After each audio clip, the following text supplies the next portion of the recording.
Welcome to the Private Practice Pro podcast, a podcast dedicated to helping therapists cultivate success. Here's your host, Kelley Stevens. This podcast is sponsored by Simple Practice. I've been using Simple Practice since 2016, which has helped me run a smooth and profitable private practice over the years. It has simplified everything from scheduling to billing, giving me a better balance between the work I'm so passionate about and the family time I'm not willing to miss out on. Check out the episode notes to get a free 2-month trial of Simple Practice, my preferred all-in-one HIPAA-compliant solution. Welcome back, everyone, to the Private Practice Pro podcast. I'm excited to have a repeat guest, Patrick. I'm going to let you introduce yourself because that seems like always the best way to put everyone on the spot right away to start the podcast. So tell us who you are, where you're sitting. Tell us all the things about you. All the things. I hate bios so much. So I am Patrick Casale. I'm in Asheville, North Carolina. I am a group practice owner here. I am a private practice coach and strategist. I own All Things Private Practice. I'm the host of the All Things Private Practice podcast, the co-host of the Divergent Conversations podcast, host international and domestic retreats and summits all over the world for entrepreneurial therapists, and moderate the All Things Private Practice Facebook group. I think that's it. I hate talking about myself. You are so busy. That's a lot of things. Yes. And I feel like we should just mention also that your retreats sell out so fast. I asked you off air when your next available spot is, and it's in 2025 or something? Yeah, my next available spot is in Ireland in March of 2025. So I would say to anyone, it's just the last 4 spots. To any therapists who want to go on one of your retreats, and we did an earlier episode about hosting retreats as a therapist, which anyone who's listening to should go back and listen to that because that was a great episode. But if anyone wants to go on one of your retreats and they're thinking, maybe in the next year I'd like to do this, go on your website today. It'll be in the show notes and snag a spot because they're going to fill up really fast or they might already be full by the time you click that link. But I was trying to convince you off air. Just do another one. Just put another thing onto your plate, Patrick. I think that's a great idea. Listen, my business partner is such an extrovert and she's like, you live in Asheville. We sold it out. Why don't we just run it back and do it immediately after everyone leaves? I'm like, no. It's just not possible. No, running a retreat the week after you've just run one, no way, dude. That's an emotional drain. That's like going to summer camp again. I always think of retreats as adult summer camp. But the Portugal one we did was just kind of like adult summer camp. So you're absolutely right. And I absolutely do not want to put myself back in that environment immediately afterwards. Definitely not. So today I asked you on the show for a second time. One, because you're such a wealth of information, but I want to talk about Facebook. So, I think the world of Facebook for therapists is I think of it as kind of like the Wild West. There's a lot of crazy shit that happens on Facebook for therapists. And I really see you as kind of a leader in this area. And my kind of happy home is Instagram. That's my area of expertise. So tell me, let's just start out with, if you take a broad view of Facebook and how people can use Facebook to promote their private practices specifically, where do you see it being kind of the most useful to people? It's a great question. And, I think of Instagram in the same way. I have such little success in Instagram. And I'm like, why can't I build a bigger following when I can do it in Facebook? So one thing that I see happen so often, and I run a big Facebook group. I mean, big-ish. We have 11,000 members at this time in All Things Private Practice. But the big thing that I see for people is they come in there, right? This is a Facebook group that is probably global and they're promoting their practice. The odds of getting referral in a group like that are slim to none. So what I always recommend in terms of Facebook is local therapist Facebook groups are the key. That's the kicker. That's your bread and butter when it comes to like building community, networking, and referrals. And if you are sitting there and you're like, well, I live in an area where we have one, but it's not active, or we don't have one at all, my recommendation is always just like start one. Become the face of your community and your area, because then you get to kind of dictate networking events, community events, referrals. You can become the face of the community, and you can be setting yourself up to be that expert in that area and just become that know, like, and trust factor. Yeah. Well, and I think, okay, so I think this is a good point and really a different approach to Instagram. So not that we're going to juxtapose them in this episode, but maybe, I don't know, maybe we'll. So I think of Instagram as you build this following, right? And like you have essentially kind of like a fan page and you're getting people to follow you. Whereas I think, you know, when it comes to Facebook, you're building more community. I mean, people on Instagram say, oh, I'm building this community, but it's different than like a group on Facebook. So I guess what I'm hearing you say is you think the most useful tool for therapists really is kind of that group feature on Instagram. Do you, the group? Yeah. Sorry, I interrupted you. No, it's okay. The group feature for sure on Facebook is huge. I mean, because again, it's like subsets of community. And you could have Facebook groups specifically for like neurodivergent therapists, LGBTQIA therapists in North Carolina, private practice clinicians. Like we have an Asheville group that is very, very active, and there's a lot of community being built within that structure. And I agree, like on Instagram, it feels more like it's like focus the attention on me, on my brand, on what I'm doing, which is great. And on Facebook, I think you can utilize connection and community a bit differently. Yeah, well, and you bring up a good point of the local, because on Instagram, it's hard to build local connection in a way because there's no, unless you're just posting a ton of local content, it's not like you're able to form too many really local groups on Instagram in the same way that you're able to on Facebook, which is great for therapists because we're licensed in one state. You know, it's a huge detriment to marketing your practice on Instagram. So you might have followers all over the world that you can't get referrals from or that can't seek you out unless you're providing some sort of coaching, you know? For sure. Yeah, absolutely. And I think that it's important to like pay attention to the Facebook groups that are active. So you could find, like, for example, in my area, we have the Asheville area group, we have the North Carolina group, Charlotte, the Triangle group. Pay attention to like how many posts a day are happening and within these groups. Because if it's one that's like, oh, it's got a couple thousand members, but there's only one post a day, it's not worth your time. Right. But for the Asheville group, I would conservatively guess that there's probably 25 to 30 posts a day. Right. Whether it's like, hey, I'm looking for office space. Hey, I need a referral for this and for this presenting concern. Does anyone want to get coffee and connect and build community? So like those opportunities are out there. Right. You just have to know where to look. And I think so often, right, like in private practice, we're kind of siloed and we're kind of isolated. So if you are in fact looking to build community, if you've just moved somewhere, if you're feeling like I really want to, you know, kind of expand my reach, it's a great way to do it. What do you think, Patrick, about, okay, so this is where I'm going to show that I know nothing really, okay, is so on Facebook, if somebody's just getting on and they're new to private practice, there are pages like a personal page. You log in, you have your personal Facebook page where people can add you as a friend. Then there are business pages, right? I think I texted you, or I know I texted you about this about 3 weeks ago.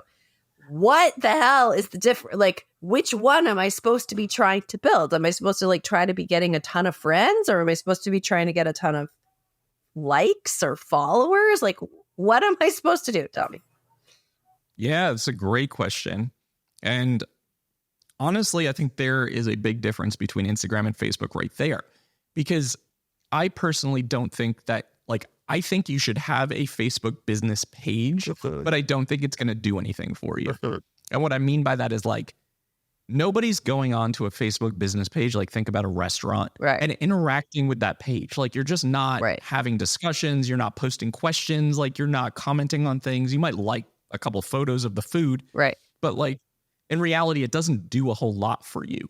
But it should still exist because it's just another layer of like reputability in business ownership. So it's like, oh, this business has a business Facebook page. Who fucking cares? But like in reality, your Google it's probably, page. Yeah, exactly. So it's kind of important. And you can list your phone number there and a link to your website. And you can keep updates on there and like do all the things. Your personal page is probably going to be where you're going to be doing more of the interacting within the communities. So you can certainly join Facebook groups with your business page, but it always feels a bit strange when like DBT of North Jersey has joined the Facebook group and you're like, who the hell is this person? If you really want to associate yourself and your face and your name, it's really better to just use your personal page. Now, you're certainly not getting friend requests from clients. That's a big thing that people always ask. Like, people are not friending you. And if they are, just delete them. Talk about it in session. But ultimately, that will be where you will join a lot of these Facebook groups from, is your personal page. And you could absolutely like leave your personal page unattended and not cared for or cultivated at all. Like, and just participate in the groups that are useful for your own needs and purposes. So like that, I think, is a big difference as well. Yeah. I mean, I think, so how much of your time then for you specifically, or for people that you would just recommend, are you using to create content for Facebook? So for me, it's probably a bit different than like the average practice owner. So like, for example, because I moderate a large Facebook group, I spend a lot of time within that group. And I'm doing a lot of like open-ended questions, engagement questions, trying to just do like basic market research for like what my next course or podcast episode should be about. It's a bit different. But the average user, like, you can certainly create content. You can turn your profile page into a creator mode or digital creator or entrepreneur mode. That then means that you're going to start getting into this algorithm where Facebook is going to push your reels, push your videos in front of people the same way that Instagram does. Same ownership anyway, right? Like Meta and good old Zuckerberg as it is. So nevertheless, the reality is the more content you create, and if you have your profile on digital creator mode, the more you're going to get in front of people. And it always comes back to like, what is your goal for social media usage? Like, if it's just to be on there and like create brand awareness, then yeah, you definitely want to create content. If you just want to be on there because you're like, everyone tells me I need a Facebook page, well, that's a bit different. So it really, again, depends on like, what is your end goal? I think that the more content you create, the better off, because you can repurpose it, right? If you post on Facebook Reels, you can post on Instagram, you can post on TikTok, like repurpose it all over the place. The more, and that is also a great way to like, TikTok. Did a whole episode with Jeff talking. Really? What a fucking nightmare that is. He's great though. That's how I show my age, is like, oh, TikTok. And I like shake my fist at it. But yeah, I think it's all about the end goal. If it's about business awareness, if it's about like, do I want to have more followers? Do I want to eventually sell courses? Do I want to eventually do coaching? Like, so it really does depend on what that goal is at the end of the day. So what do you think if people are posting reels or they're posting whatever, are they posting them on their personal page or on the business page? I would post them on both at first to do a little like research on where you're getting more engagement, but it typically is your personal page, especially if you turn creator mode on. So then you're going to start getting a lot of the views, a lot of the downloads, a lot of the shares. So I recommend the personal page. Again, I don't think anyone pays attention to business pages. They're just kind of an ancillary thing. I worked so hard on mine. It's the only reason I keep bringing it up. Okay. Let me ask you this and put you on the spot. You say you work so hard on it. Have you seen any results with it? No. I mean, right, okay, so because I think they're kind of useless. That's why I was texting you. I was like, what the hell? What's happening? So like side note, obviously, or not side note, but so my team we've just started kind of tracking where things come from. in terms of our digital space. Obviously, for a long time, I've tracked where my referrals come from my private practice, but in terms of, courses, sales and things. And so, yeah, my business page for my private practice pro business has not necessarily been a good yield of anything.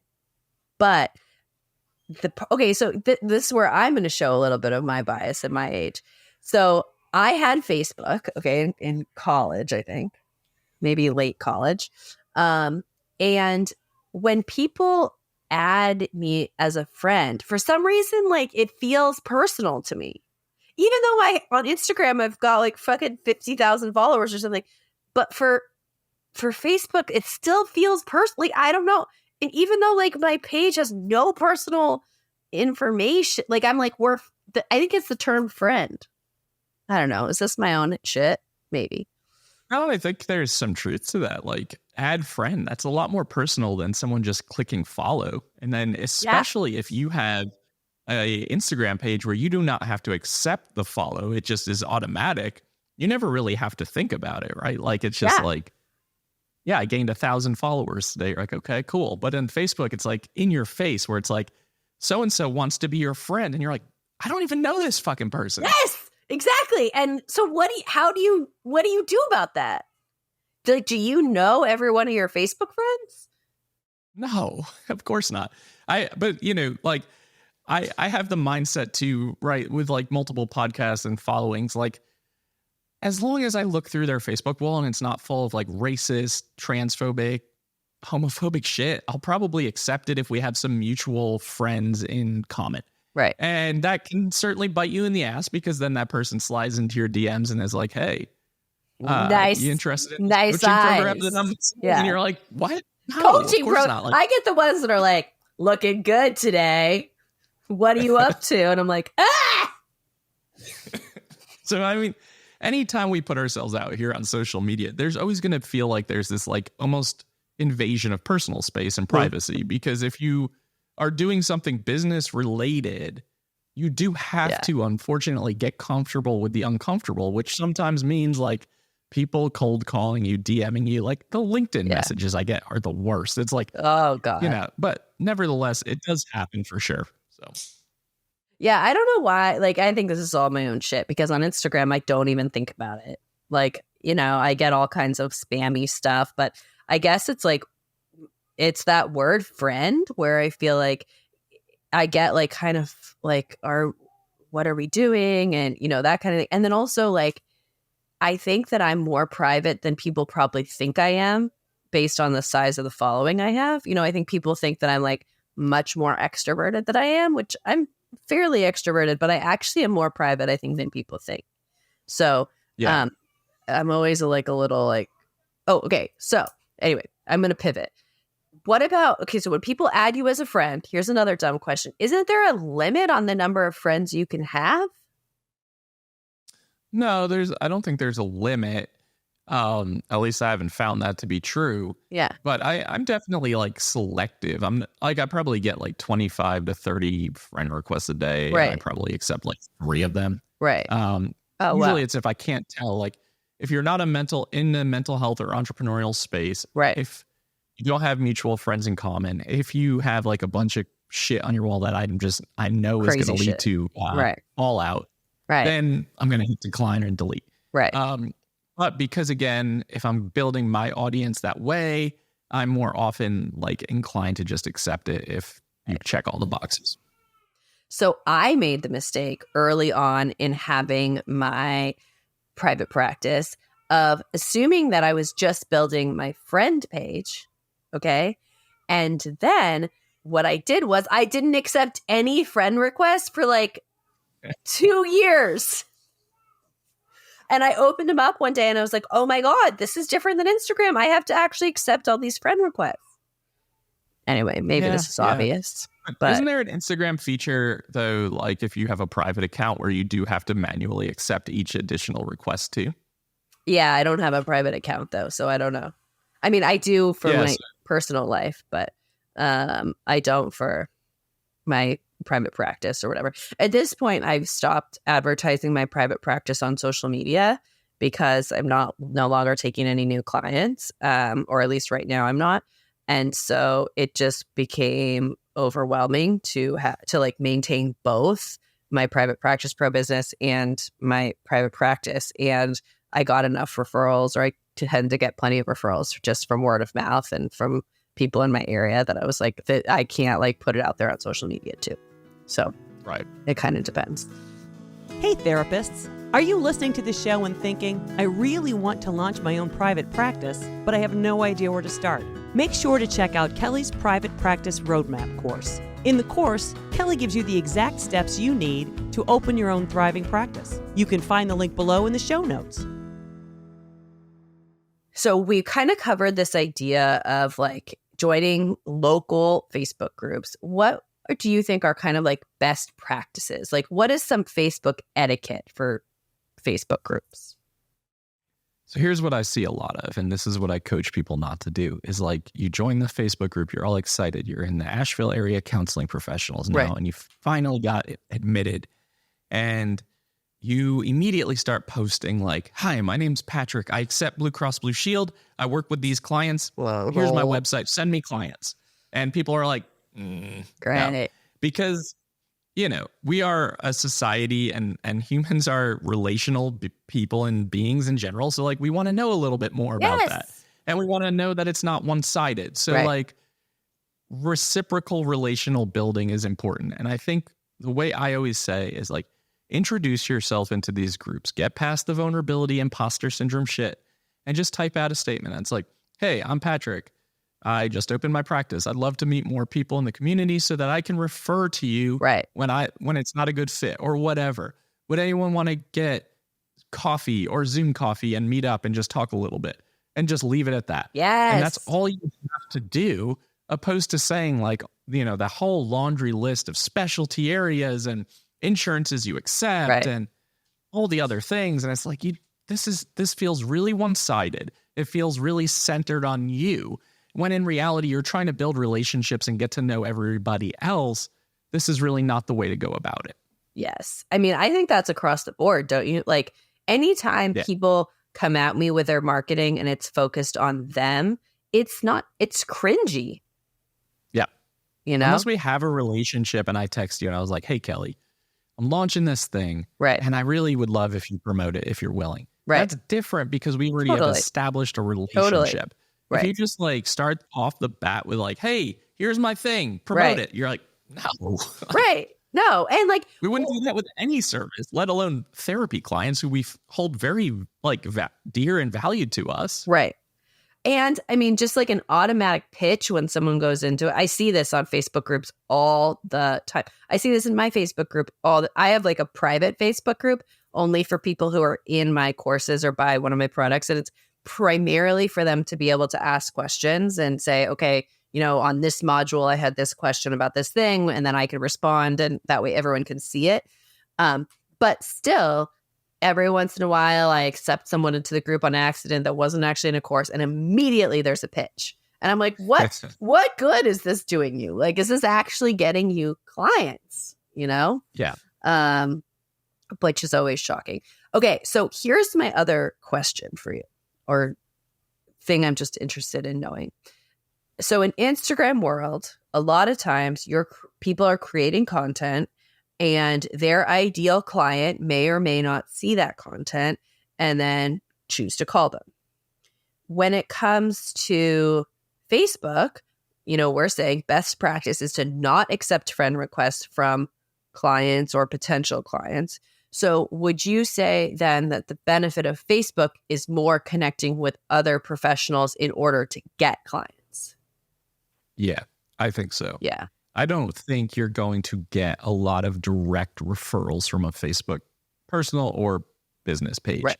I like to think about it as like, if I'm looking for something, where am I going to look? Right. And the odds, if I was looking for a therapist, I would not go on Facebook and search like therapist in Asheville. Right. Like that's just not how it would happen. Right. So I think it's important to know like, this is really for connection and networking and community building. Don't expect to like start a business Facebook page or a profile or a personal one and then be like, where are all the clients at? Right. Like, I just don't see that happening. Right. I agree. I mean, maybe it's obvious, but it doesn't always seem as obvious because I think that's a huge difference between Instagram and TikTok too. You know, I think of as TikTok as everyone going directly, you know, speaking directly to clients and their ideal clients. Okay, let's briefly talk about TikTok. Tell me your thought. How are you feeling about TikTok these days? I hate it so much. I hate it because I don't understand it. My wife will make TikToks for her like earring business, and then I'll look at the videos. I'm like, how did you do that? And she's like, what do you mean? How did I do this? I'm like, this is just confusing me. I had a video go viral on TikTok like last year, got to 1 million views, comments, all the things. I got so overwhelmed that I deleted the video. What? Why? I just couldn't handle it because I was like getting all of the notifications of like comments. And then I felt like I have to respond to all these comments. And then it took like 5 days of my life. And that was that. Wait, do you respond to every single comment on your Instagram?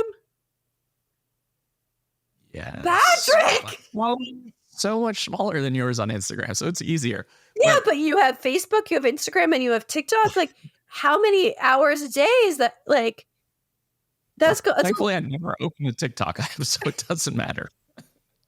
And you have a podcast. Yes. Do you post your podcast on YouTube? Yeah, we post it on YouTube and all the other platforms that we're mentioning right now. So do you respond to every comment on YouTube too? I've gotten a lot better about it because like my co-host for my other podcast has publicly shamed me about this many times. So I've gotten a lot better about not responding to all of the comments on YouTube, especially. And then like our podcast Facebook page gets a ton of comments, weirdly, and I never look at them because I see all the notifications and I'm like, I'm not opening this up. I don't want to deal with this. So are you somebody who gets the notifications, like they send them to your phone and it dings your phone? I have this thing where I have to clear it, like regardless of whether or not it alerts me or not. Like if I see the red notification, it's got to go. Oh my God. Patrick. Oh my God. Please don't show me. Show me. Oh my God. Oh my God. Let me just show you how many unread. I have 30,000 unread emails. Mm-mm. How many unread emails do you have? That's not a thing. Everything gets read and deleted. Everything. It has to. It's a, you know. Oh my God.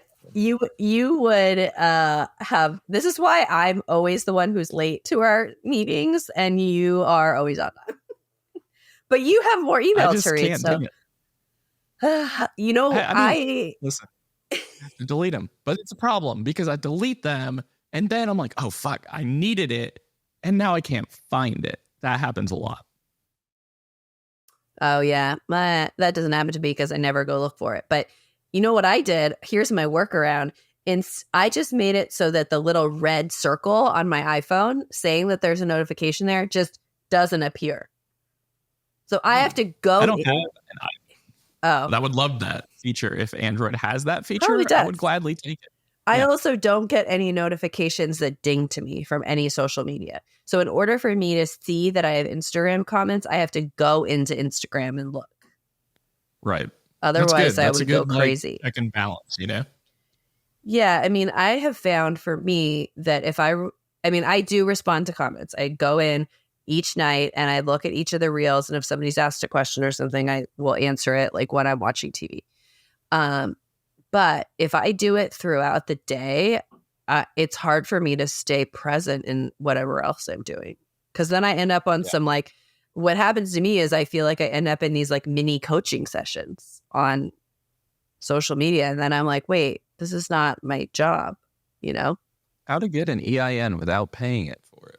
That is the question. EIN, man, that's a lot. I get a lot of questions about EIN numbers.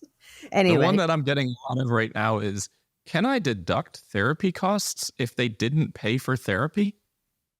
Oh, like if they could take it as a loss, you mean? Yeah. Yeah. And it's like, no, you cannot deduct money you didn't earn. Yeah. People, I get that question. Then I, refer them to like whatever accounting thing that they need to talk to. What else? I don't know. I get a lot of questions that are like, how do I start a private practice? Just that. And I'm like, that's my whole page. Someone posted, how do I start a podcast in my Facebook group yesterday? And I was just like, I was looking at the comment like, do I respond to this? Do I just leave this? Like, sometimes I try to share a resource like, oh, there's a lot of great courses out there for this topic. Yeah. Okay. Anyway, we could go on for a long time. Here's what I want to know. If somebody is just starting on Facebook to market their private practice, what are kind of the first two things that you think they should make sure to do? Have a good photo. Have it be of you. I see so many Facebook profiles where it's like, it's definitely not a person. It's an animal. It's their logo. Scenery. Sometimes it's their logo. It's your logo. Yeah. So have a good photo.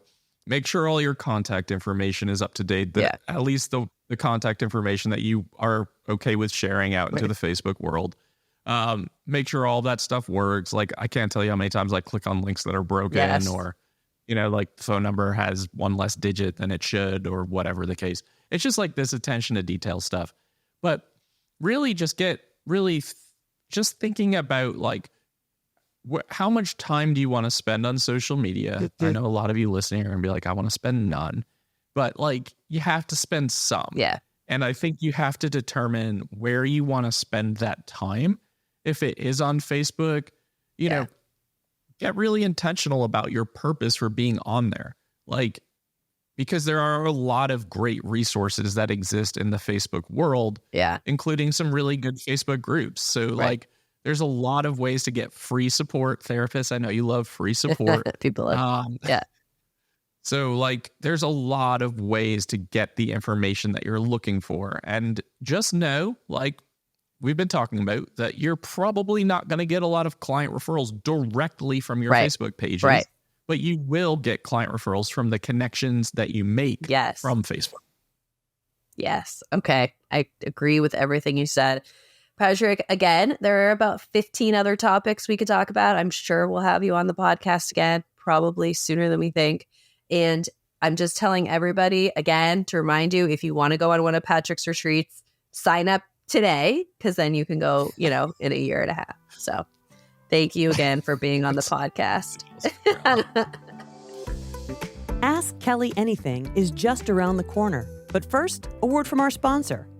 Stay tuned for Kelley's response to your private practice questions. Therapists, do you want more clients at your full cash rate? Mentaya is a platform that navigates out-of-network benefits for clients.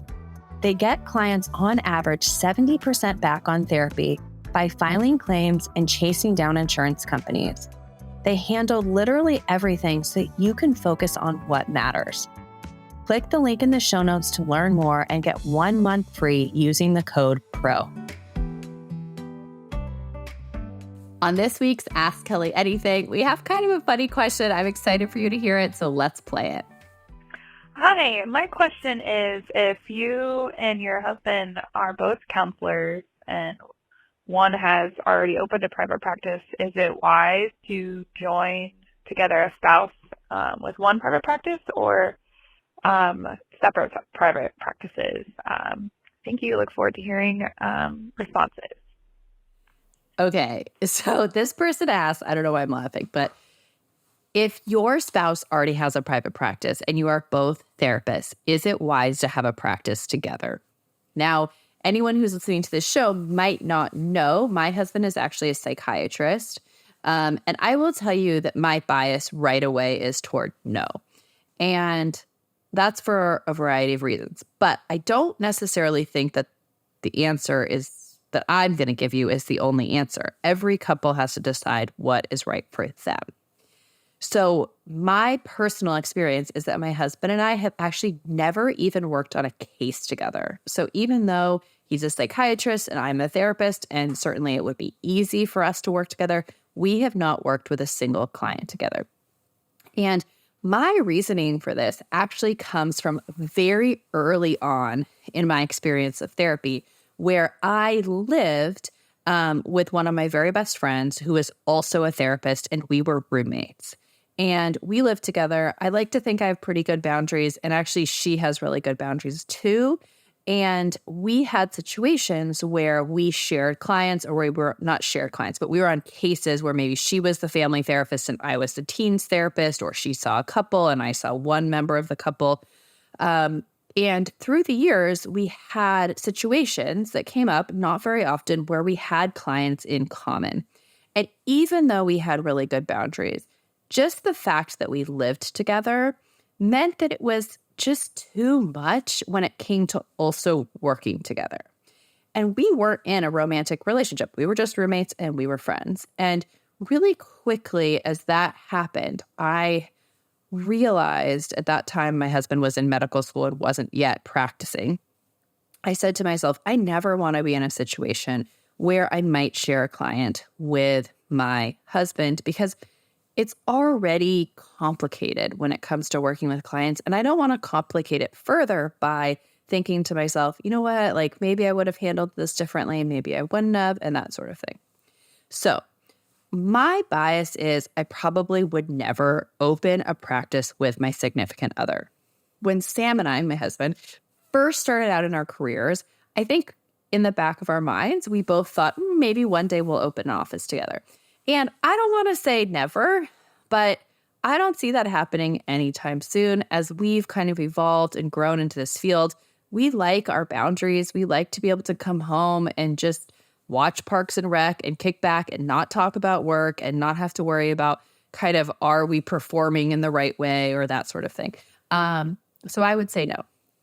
That being said, I do know couples who have done this. And you want to check in with your state licensing board and the rules and regulations in your state to make sure that there aren't any laws that would prevent you from referring to your spouse and that sort of thing. Some states have different regulations around this.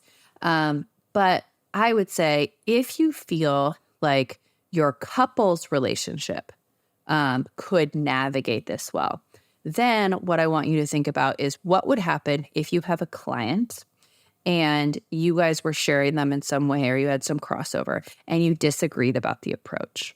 And I think that that would be a really important thing to kind of talk through when you're deciding whether or not it's wise to open a practice together. I tend to think business and family don't mix well together, but everyone's different. So I hope this helped. Are you wondering how to promote and fill your private practice? Look no further. Kelley's comprehensive online course, Marketing for Therapists, will equip you with the essential marketing strategies to build a thriving six-figure therapy practice. Don't miss out on this opportunity for success. Check out the show notes to sign up. If you would like to be featured on Ask Kelley Anything, I love getting listener questions from you guys. Anything about private practice goes. And the best way to do that is actually just to give me a call and leave me a question on my voicemail. So I'm going to tell you the phone number right now and make sure to write it down. Here it is, 805-243-8241. I'm looking forward to hearing from you.